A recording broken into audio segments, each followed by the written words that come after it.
The scene, Princeton University, graduation 1929. The student voted most likely to succeed, John D Rockefeller III. Obviously, his fellow classmates had a sense of humor. At the time, the Rockefeller family fortune was estimated at $1 billion. In fact, young Rockefeller's grandfather was called the world's first billionaire. He was called a lot of other things, too. Perhaps no other American family has been so severely criticized for the way they made their fortune or so lavishly praised for the way they have spent it. This is their story. Join us now as Biography presents The Rockefellers. Have you seen the well-to-do Thank you, up sir. and down Park Avenue on that famous thoroughfare with their noses in the air? John D Rockefeller, I believe, was America's first billionaire. He had to have it all. And to get it all, he moved beyond the law. I do not believe that great-grandfather went beyond the law, but he certainly flexed his muscles. He became the kind of lightning rod for all the things that were wrong with industrial development. Rockefeller. Once, the name meant ruthlessness and oil. Later, public service and philanthropy on a grand scale, from Yosemite National Park to the United Nations. What has never changed is what the family name has always evoked: wealth and power. Money is like sex, power, lust. It's appetite, and it can destroy. I mean, that's what's unique about the Rockefellers. That money was painful legacy for them, but it never destroyed really any of them.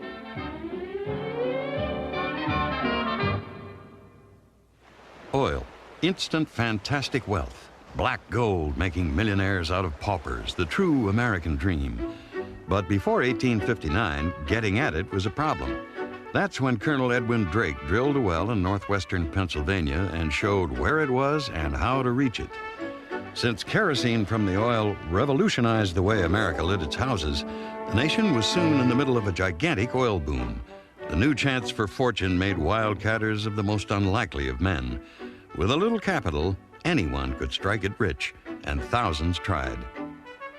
In Pennsylvania, in western Pennsylvania in the 1850s, bubbling crude was almost literally coming up from the ground. You could get into the business of crude oil production by buying a farm and drilling a well and striking oil.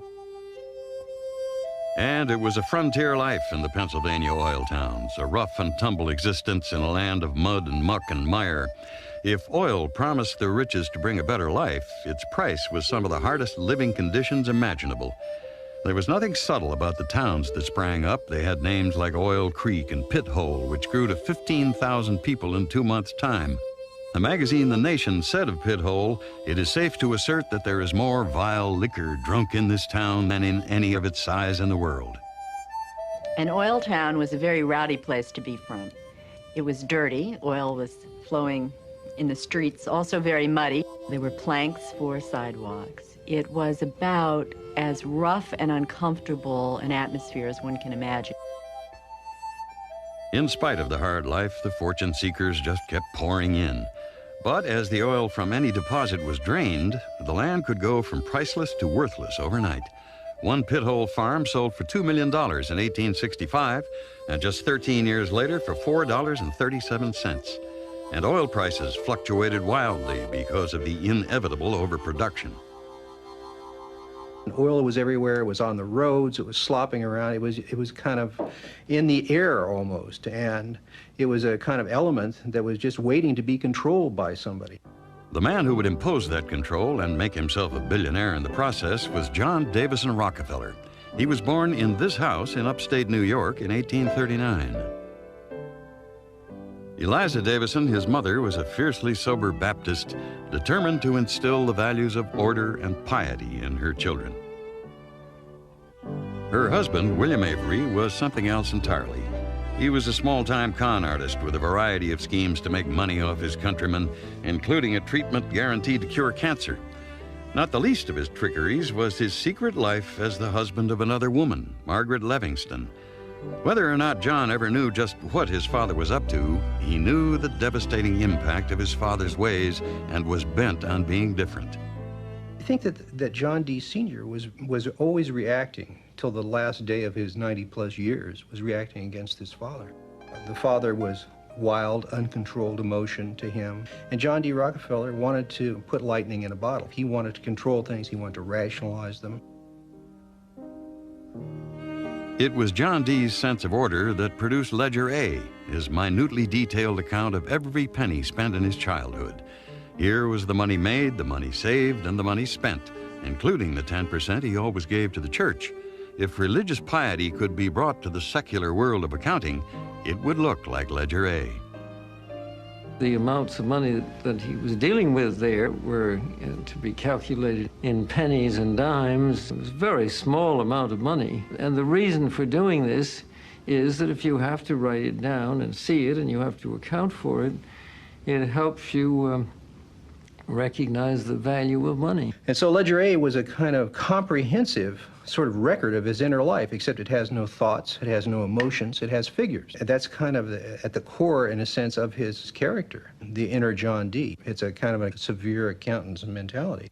In 1855, the 16-year-old John D. moved to Cleveland, then becoming a major railroad and commercial hub.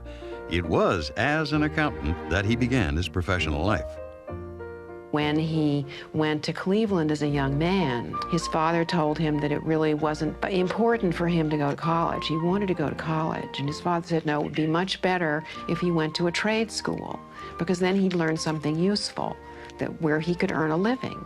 And so, in fact, he learned to become an accountant. He joined the firm of Hewitt and Tuttle, but when he was refused a raise, he started his own company selling produce. Trade generated by the Civil War and the opening of the West made a success of this first venture. Rockefeller's business personality was now set. His friends called him the deacon. He was a kind of pious and also very serious and stern, sober figure. People would ask him, what are you going to be when you grow up? And he'd always answer, never with a profession. He'd say, I'm going to make $100,000. As oil boomed, Rockefeller realized that this was the field for him. In 1865, he went into a partnership with an experienced oil refiner, the Englishman Samuel Andrews. Refining oil made more sense to Rockefeller than drilling for it. Wells dried up, but every driller needed a refinery.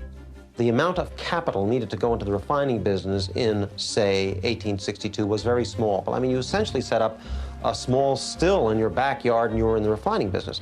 John D. Rockefeller nevertheless believed that it's important to be big. And the company got very big.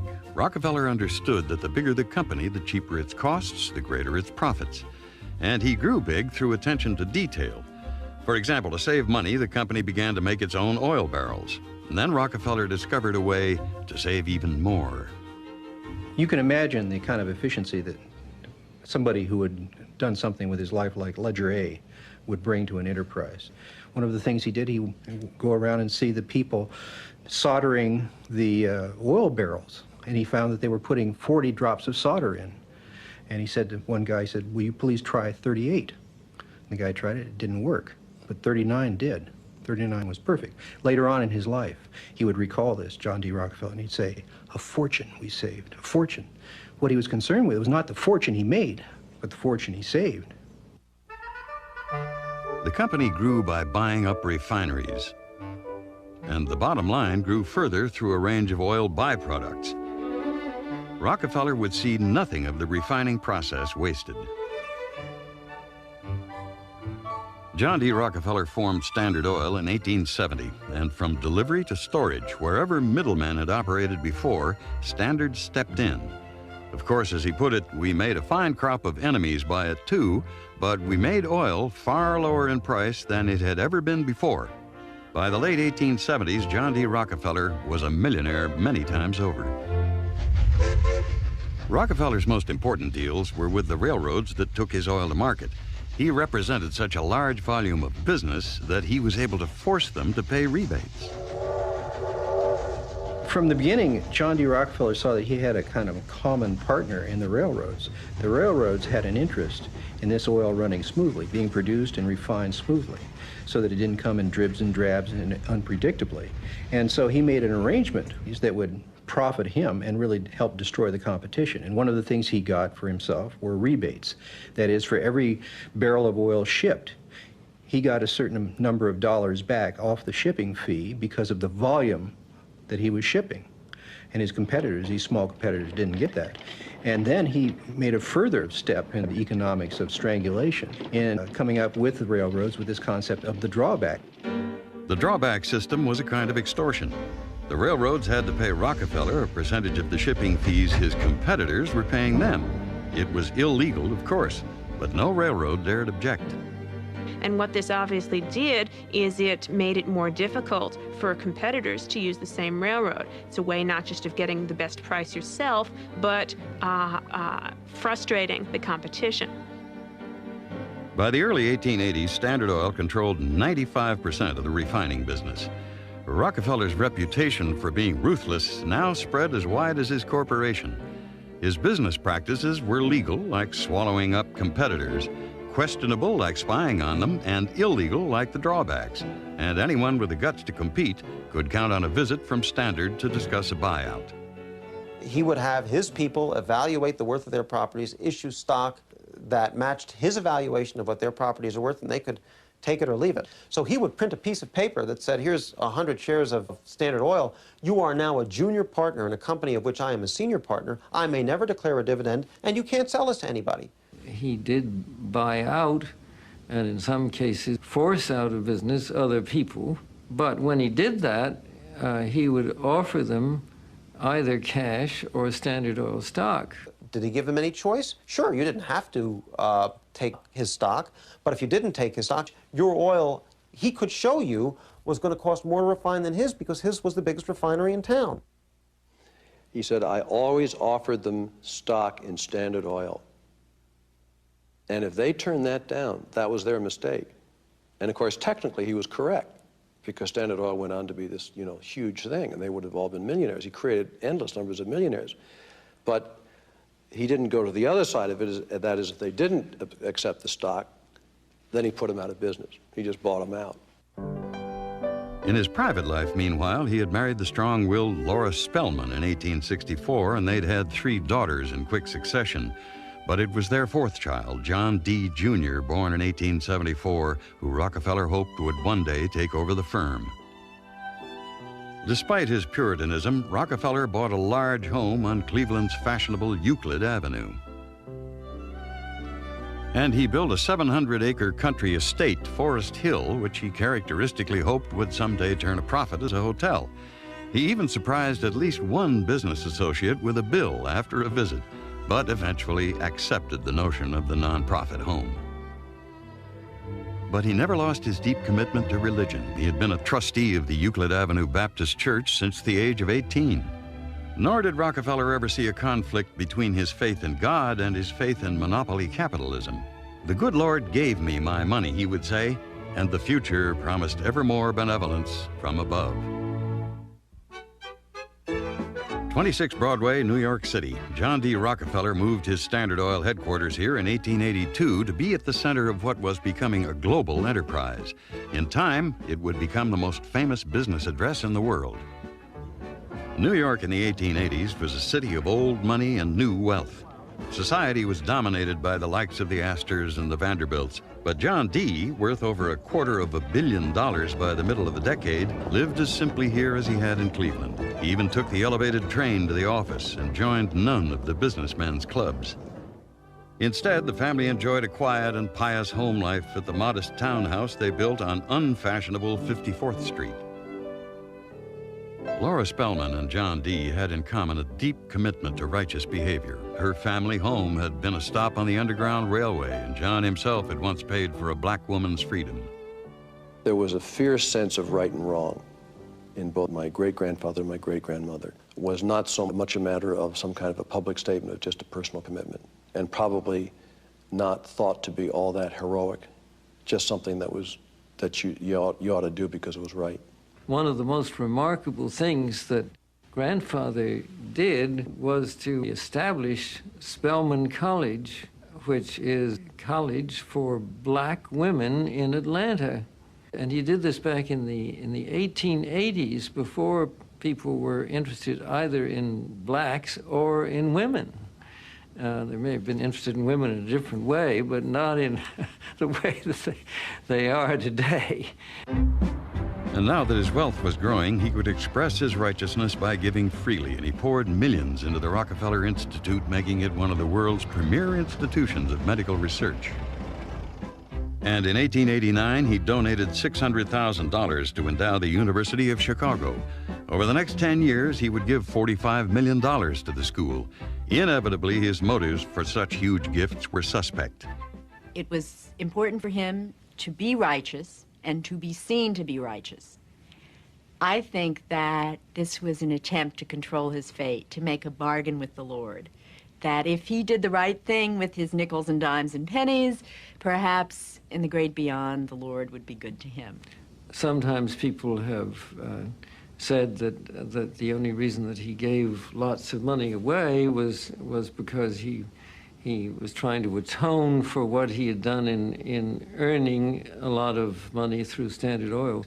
He felt a sense of responsibility to use it intelligently, but the notion that he was trying to atone for something that he felt he had done that was wrong just is not true.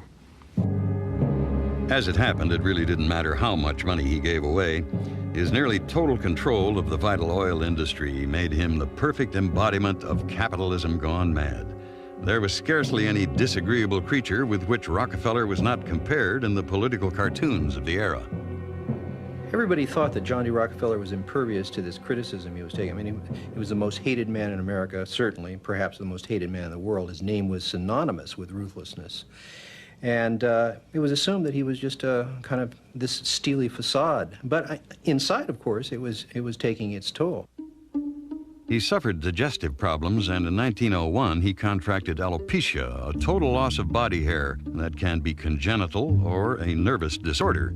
Whether it was the public outcry that took his hair, his sense of order dictated a series of wigs of different lengths to emulate natural hair growth.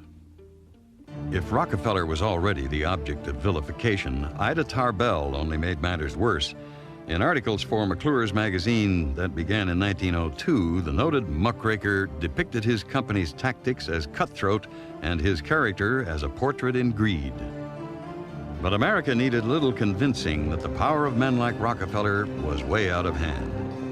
I think the public concern about big business and the reaction to Standard Oil and to Rockefeller that was caused by that concern was really due to a feeling of loss of control. When we change from a small business and agricultural society to a society in which many people are employed by a big company, we give up a lot of control over our own destiny. And people felt out of control. That was one reason people feared big business.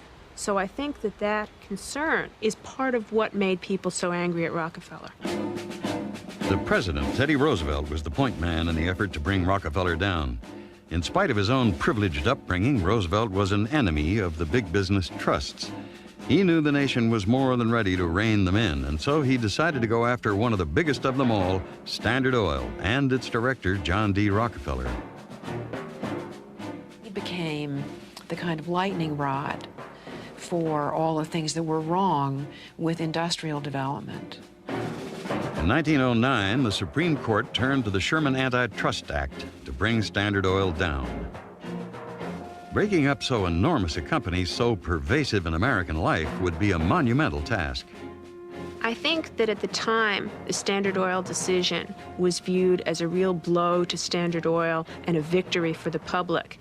And I think that that view was a misperception. The breakup formed a group of smaller but still powerful companies dominant in their regions. Standard Oil of New Jersey became Esso, now Exxon. Standard of Ohio became Sohio. Standard of Indiana became Amoco. Standard of New York became Mobil. Standard of California became Chevron.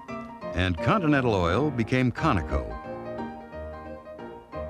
All in all, 34 different companies were created out of Standard Oil, and John D. had a piece of every one of them. He didn't fight it. They kind of made a joke about it afterwards. He sent out to all his lieutenants a kind of fake obituary saying, oh, that this thing has passed on and we must mourn its passing and that sort of thing, but it was a kind of catty and sarcastic and not very serious response. What Senior had to take seriously was the new way America would light its homes. All this oil that Rockefeller was refining, he was refining basically into kerosene. And then comes Thomas Edison, who has a vision. I mean, he wants to change the way illumination takes place in homes, in businesses, and factories.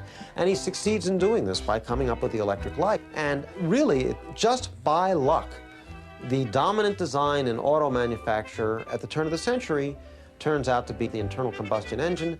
The internal combustion engine is fueled by gasoline. Gasoline is refined from petroleum. So just as he is losing the core market that he has, another market, at least as great, comes along, and the business keeps growing. The wholesale transformation of America into a nation on wheels would make Rockefeller the richest man in the world. It is said that he was worth between $850 and $950 million in 1911. The gross national product that year was about $35 billion. So think of somebody being worth 1/35th or 1/40th of the U.S. GNP. But Rockefeller's reputation among his countrymen was only declining as his millions increased. He had become so despised that he finally decided to do something about it. And so he hired the patrician Southerner Ivy Lee to reverse his public image. An early master of public relations, Lee used the media, which the muckrakers had used to disgrace Rockefeller, to turn him into a sympathetic figure. Ivy Lee recognized early the power of the new moving picture and used newsreels to show a remarkably benevolent Rockefeller. I am very grateful to you and to a host of people who are so kind and good to me all the time. Why? Because you're so good to everybody. Yes, you are. As Ivy Lee began to kind of control his public image, he became oddly a kind of American character. And people kind of warmed to him in a bizarre sort of way. It was like having Frankenstein on the loose walking around New York City or something like that, with a cane and a long hat. Although this plane never takes off, this photo opportunity was presented as Senior's first flight. Perhaps Ivy Lee's most brilliant public relations move was the casting of Rockefeller as the man who gave out dimes. Don't you give a dime, Mr. Rockefeller? Oh, please. Go ahead. Give it a dime. Thank you, sir. Thank you very much. I consider myself... Thank you for the ride. I consider myself more than amply paid. Bless you, bless you, Yes. bless you. And here he was viewed as a very wealthy man and viewed with a certain amount of awe. And if he gave children a dime, it gave him a chance to say a few words to them. It was really a means of quick communication, and it was very effective. He handed out some 30,000 dimes, these shiny new dimes. Having a Rockefeller dime was like having a Mickey Mantle 1955 baseball card. I mean, it was a kind of collector's item. It was touched by Midas. The name Rockefeller soon came to mean the richest and the best.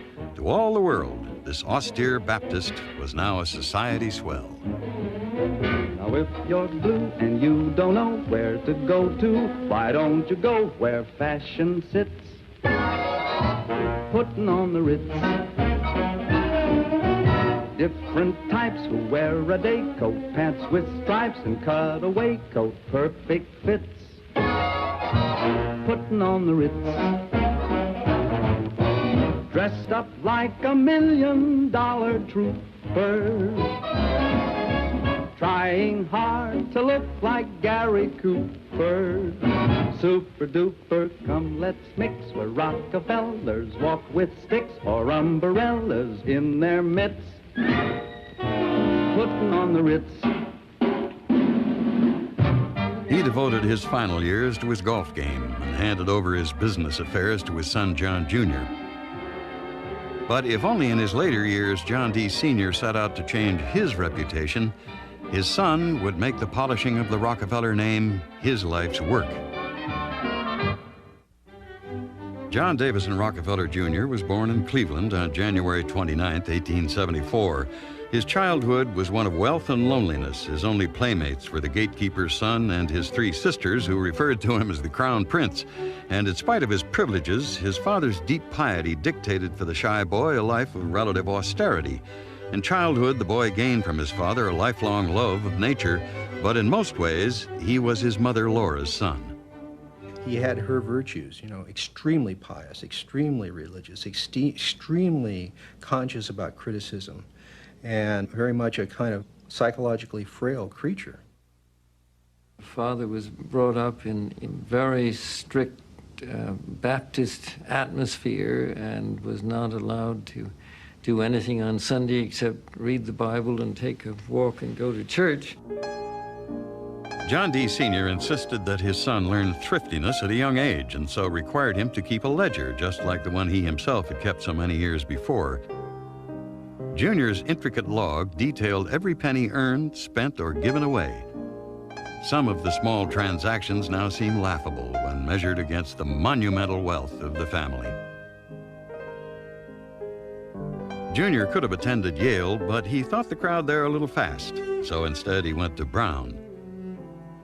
With his frugal ways, he managed the football team into solvency, but his endless thriftiness gained him the reputation on campus of an eccentric, the son of a millionaire who went so far as to mend his own dish towels. In an unusual step, he attended a college dance where he met Abby Aldrich, the daughter of a prominent Rhode Island senator. He had met Mother at a dance, which was interesting because his mother didn't really approve of his going to dances, but he did anyway, and finally persuaded her, I think, that it was good exercise or something, so that she finally gave in. I think from the onset, John D. Jr. saw that Abby Aldrich was really the woman for him. She was everything he wasn't. She was cultured, she was socially graceful, all these things that the still kind of rough-hewn Rockefellers hadn't acquired yet. They were very different people, and as reserved as my grandfather was, so much in the opposite direction was my grandmother unreserved. And I think that that was the glory of that marriage. Abby's independence shone early in the marriage. To his suggestion that now she keep a detailed ledger of all expenses, she gave an unqualified no. On graduation in 1897, Junior went to work for his father in New York. Known at the firm as Mr. Junior, but with no specific job, his ambiguous status corroded their relationship. My impression of it was one of struggle off camera. It had a lot of contention which was dealt with out of the public eye and maybe a lot out of the family eye. He, being the only son, was given enormous responsibilities at a very young age. Really, the moment he graduated from college. And he had very little guidance. He was put on many of the boards that his father had been on and put in a position of making judgments and decisions around the corporate world that he had no feel for, no innate skill for. It also was a world that his father had exceeded so grandly in that there was no room for him. Junior's growing discomfort at Standard Oil ended in a nervous breakdown in 1904. He went to France for 6 months. On his return, he announced that he would give up his work at the firm and devote the rest of his life to philanthropy. John D. Sr. had said, "God gave me my money." For John D. Rockefeller Jr., it was a little different. His father, who was a kind of God to him, gave him his money. But it carried the same kind of theological charge. Go and do good with this money and do God's work. There was, of course, no shortage of God's work that needed to be done, and no shortage of Rockefeller money to do it with. From fighting juvenile delinquency and prostitution to prison reform, the range of causes was breathtaking. In the arena of education alone, Junior gave $42 million in 1905 to raise teacher salaries in poor areas. He was as scientific in his philanthropy as his father had been in business. Abby and Junior had 6 children between 1903 and 1915. Abby, known as Babs, John D. III, Nelson, Lawrence, Winthrop, and the youngest, David. The children spent a great deal of time at one of the 5 Rockefeller estates, Pocantico Hills, the very private 3,500-acre home on the Hudson River established by John D. Sr.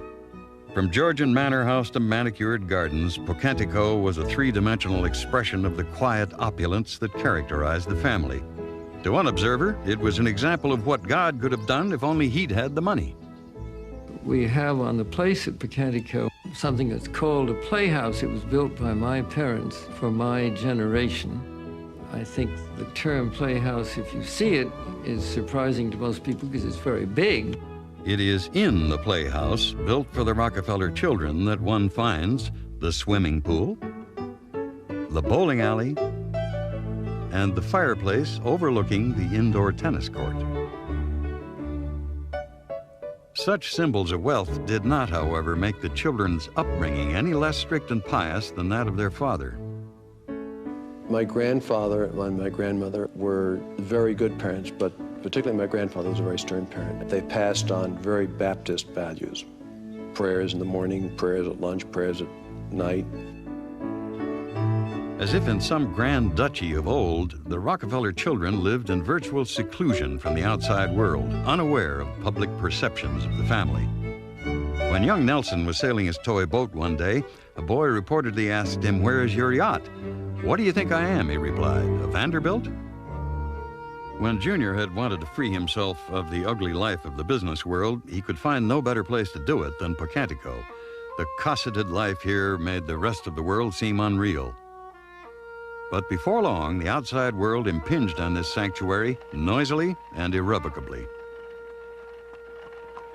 In 1913, 2,000 miles west of Pocantico in the coal fields of Colorado, a bitter labor struggle was brewing between the powerful Colorado Fuel and Iron Company and its workers. Colorado Fuel and Iron happened to be one of the few companies on whose board Junior still served. The life of a miner working for the company in one of its drab little mining towns like Ludlow was straight out of Dickens. If you were a miner in Ludlow in 1913, you were trapped in a misery hadn't been seen in America until the advent of industrialization. It was kind of a wage slave mentality and existence. You'd be making $1.60 a day. You'd be spending it in company script. You'd be living in exorbitantly priced company housing. Your children would be ill-educated in company school. And you would be tyrannized over by company thugs. He was on the board of the Colorado Fuel and Iron Company, and he and grandfather were by far the largest investors. I think they had something like 30% of the stock. They had a very important say in what was going on. The United Mine Workers were trying to unionize the company against the fierce opposition of its managers. The company hired vicious private enforcers to intimidate the unionizers. Most of the workforce walked off the job and set up a tent city nearby. Escalating confrontations ended with the deaths of 2 women and 11 children killed when their tent caught fire. The furious retaliation of the miners led President Wilson to mobilize federal troops. In the ensuing battles, 75 miners were killed in what would become forever known as the Ludlow Massacre. The outrage was national. This was a public relations disaster for the Rockefellers. Junior knew he'd have to take radical action to undo the damage to the family's reputation, and he was prepared to discard his father's policies in the process. In a brilliant move suggested by his advisors, Junior went to Ludlow, where he talked with the miners and danced with their wives. They went out, and Father spent 2 weeks visiting all of the camps. He would go and meet with anyone who wanted to see him, whether it was in washrooms or in the workplace, or he would go where they had dances and he would dance with their wives. It was really a very courageous thing for him to have done because it was not something he was accustomed to. The old clumsiness was gone. Junior charmed the miners and he brought improvements to the conditions in the mines, but there'd still be no union in Ludlow. John D. Sr. was so impressed with the way his son had handled the crisis that he transferred to him control of all Rockefeller business in 1914. The next 60 years would change the family's name forever. That's it. It's 1930, and the 90-year-old John D Rockefeller Sr. has long ago left the management of Standard Oil. Now the family's wealth is from 1,000 different investments, but Sr. still takes the opportunity to read a letter of thanks to the employees of Standard on its 60th birthday. I have no words to express my appreciation of all who have had a part in making the company the success it has been, far beyond our fondest dreams at the time of its beginning. The wealth that Sr. himself had by now amassed was far beyond his fondest dreams. And in his final years, in his role of retired magnate, he could be seen leading a Baptist hymn. Yes, we'll all sing, Mr. Rockefeller. Shall I go? All right. Passing boy, passing boy. Or playing the Pocantico 18. He'd hoped to make it to 100, but died 3 years shy of that on May 23, 1937.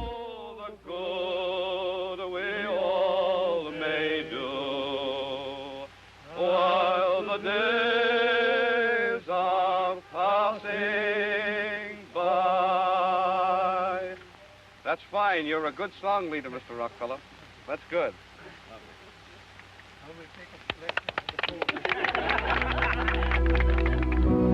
With the passing of this last great symbol of unfettered American capitalism, an era had closed. The full weight of the Rockefeller name now fell on the shoulders of John D. Jr. His father had made a fortune of nearly $1 billion, and the son would spend the rest of his life giving that much money away.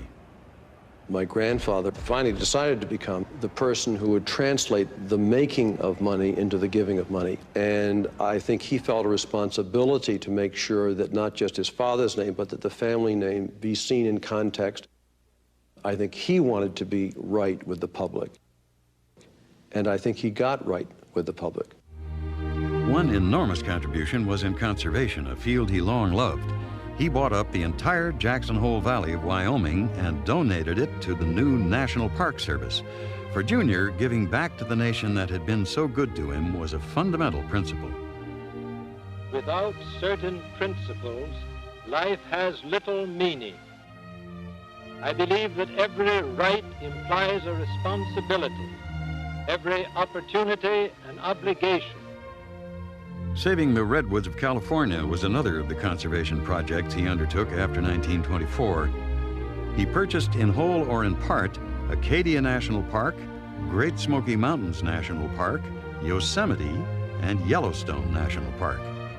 And he believed that every plant and every rock and every tree and every flower had spirit in it. He wanted people to experience the natural world, and he felt those things were a manifestation of the divine as he understood it.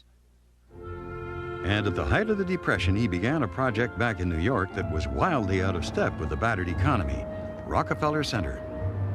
He saw this was an opportunity to do something that would be seen as an act of faith in the darkest time in American history.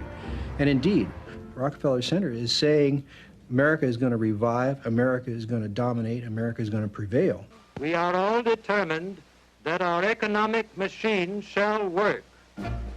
There is a very close relationship between our national state of mind and our general economic status. I think he took an enormous personal pride that he put tens of thousands of people to work. He wandered all over that project for years with his famous ruler, measuring everything in sight, looking at everything. Of all their holdings, Rockefeller Center would become the crown jewel, employing thousands, making millions. Over on the east side, at his son Nelson's urging, Junior bought and then donated land for the new United Nations in 1946. His actions brought a prestigious institution to the city, and since the land was going to be developed anyway, he eliminated the site as a potential rival to Rockefeller Center at the same time. His stature in the public's eye made him an important ally of any national effort. Here, he volunteered to promote an FBI campaign to fingerprint all Americans. Abby's interests turned more to the artistic.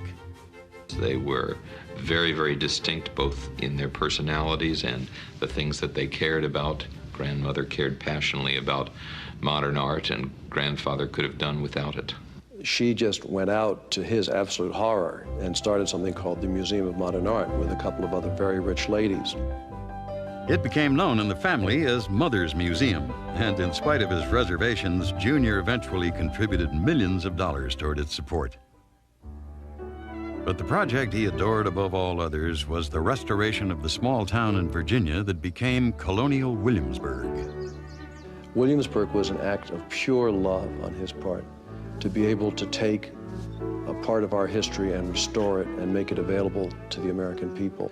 I think that was an act of never-ending joy. It probably was the thing he loved most about his whole life, was doing Williamsburg year after year after year. In many ways, he was a person who was cut off from life, and so I think when he had opportunities, as with Williamsburg, to be engaged in a project, I almost imagined him laying the bricks somehow. The Rockefellers so loved Williamsburg, they spent at least 2 months a year here in their home at Bassett Hall for the rest of their lives. In 1948, Abby Rockefeller died of a stroke. She was 73. And Junior himself died in 1960 at the age of 86.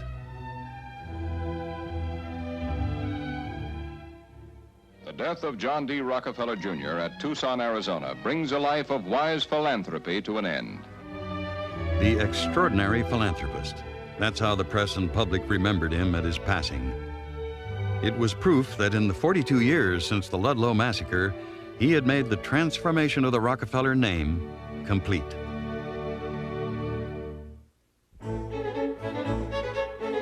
John D. Rockefeller Jr.'s children carried on the process of tying the family's name to good works. The degree to which John D. Jr. had succeeded in his life task, which was to cleanse the oil, as it were, the guilt off the family name, was seen in the way these children were regarded. They were regarded as young princes coming out of this family with tremendous expectations for them.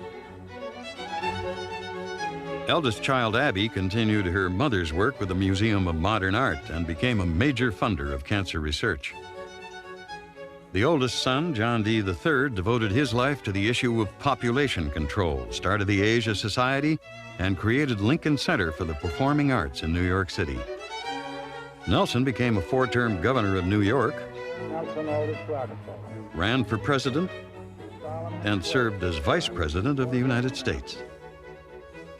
Lawrence carried on his father's conservation efforts besides establishing a series of luxury resorts. Winthrop became a 2-term governor of Arkansas, the first Republican in the State House since the Civil War. And David became an international statesman as well as the president of Chase Manhattan Bank. And even with all their public giving, the family continued to prosper. Its net worth is now estimated to be more than $5.5 billion. Bless you. Bless the Standard Oil. Thank you very much.